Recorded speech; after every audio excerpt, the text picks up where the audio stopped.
In my video about the Boxable Casita, where I talked in detail about the new 375 square foot manufactured home that is supposed to cost just $250 per month, a lot of people left comments asking about all the other expenses that come with buying a manufactured home. And honestly, I don't blame them. $250 a month sounds way too good to be real, especially here in Portland, Oregon, where I haven't seen a single home, not even a manufactured one, cost that little per month. So it's only normal that people want to know what the real deal is. In today's video, I'm going to walk you through the extra costs that often come along with buying a Boxable Casita, or really, any kind of manufactured home. By the end of this video, we'll be able to figure out if the casita is truly as affordable as it seems or if there are hidden expenses that might make the price a lot higher than expected. Music. Hey everyone, welcome back to the channel. If you're new here, my name is Irina.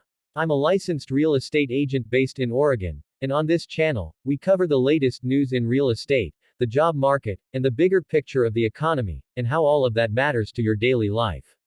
I also love posting vlogs and giving you a peek into what life looks like for me as a real estate agent. If that sort of content sounds like something you'd enjoy, make sure to hit that subscribe button and turn on the notification bell so you're always updated when a new video comes out.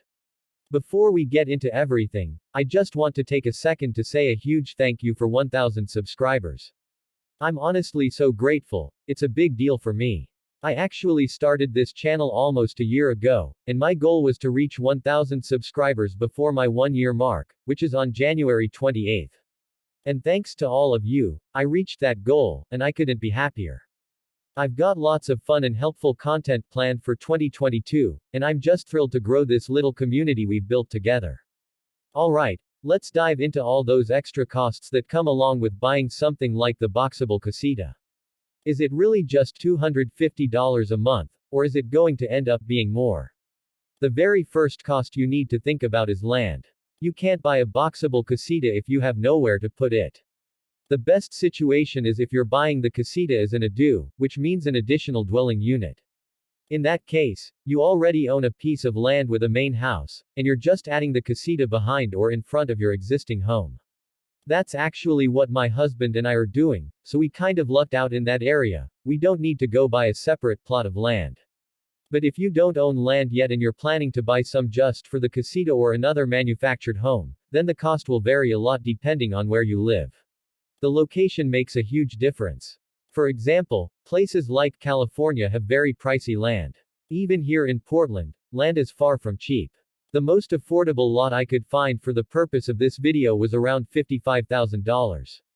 But most of the listings I saw ranged from $90,000 to $150,000, and it can definitely go higher than that. It also depends on how large the lot is.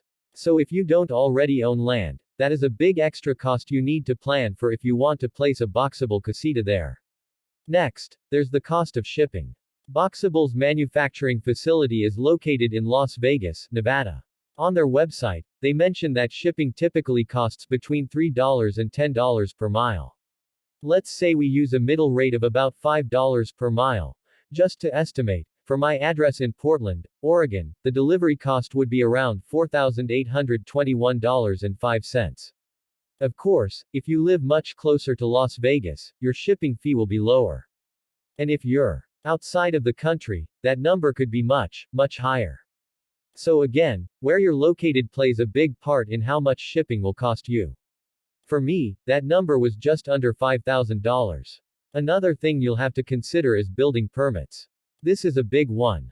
Some cities have lower permit fees than others. Here in Portland, though, the cost for building permits can be really steep.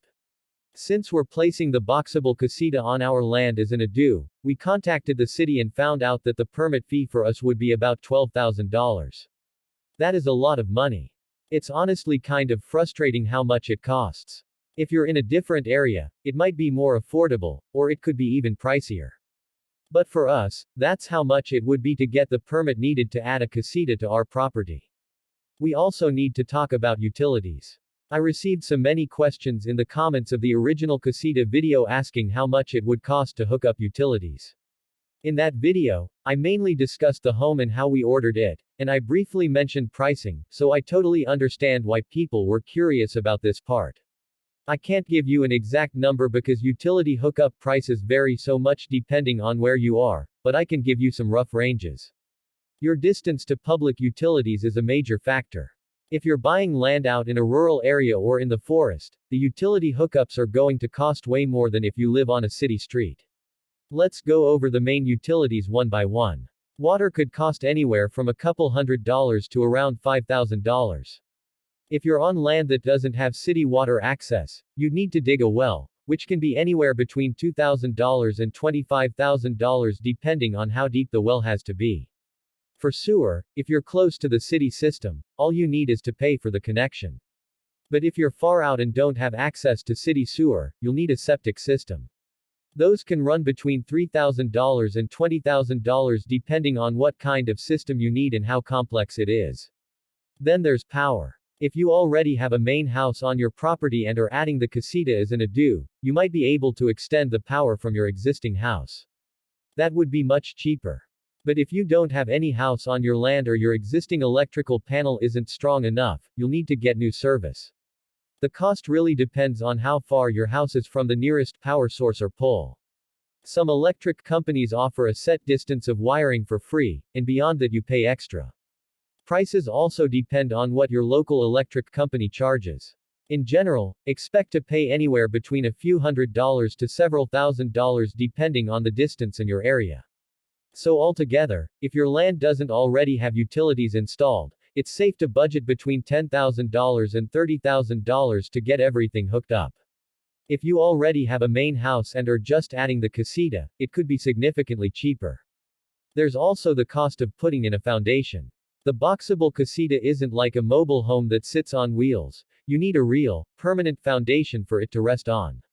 That can cost anywhere from $6,000 to $20,000, depending on what kind of foundation you go with and how much contractors are charging where you live.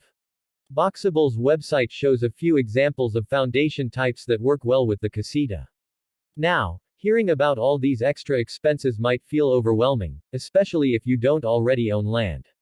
But Boxable's website says that many of these added costs, like utilities and the foundation, can be included in your 30-year mortgage.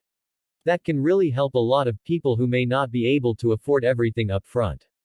Paying for foundation, utility hookups, shipping, and permits all at once would be a financial strain for most people. But spreading those costs out over a mortgage makes it more manageable. So when you add it all up, foundation, utilities, land, if needed, shipping, and permits, your monthly payment could realistically land between $250 and $500, depending on how much those things cost in your specific case. Personally, I find that really hopeful. Being able to roll a lot of these extra expenses into your mortgage means more people might actually be able to afford this kind of housing option. It gives you flexibility, and it helps you avoid a huge lump sum payment up front. So, is the Boxable Casita truly affordable? From my perspective, I would say absolutely yes. Yes, yes, yes. I really do think this is a cost-effective housing option, especially for areas like Portland where traditional homes are getting so expensive. If you live somewhere that already has very affordable housing, this may not seem like a great deal compared to your local market. And I get that. Some people in the comments of my last video mentioned that they could buy larger homes for cheaper in their city, and that's fair. But where I live, the casita is definitely a more budget-friendly solution. Again, thank you all so much for watching and being part of this channel. I appreciate every one of you. If you're curious about my life behind the scenes, come hang out with me on Instagram, my handle is @Aeronaud. I really love connecting with you all over there. And of course, if you need any help with buying, selling, or investing in real estate in Oregon, all my contact info is in the description below. I'd love to hear from you and help however I can.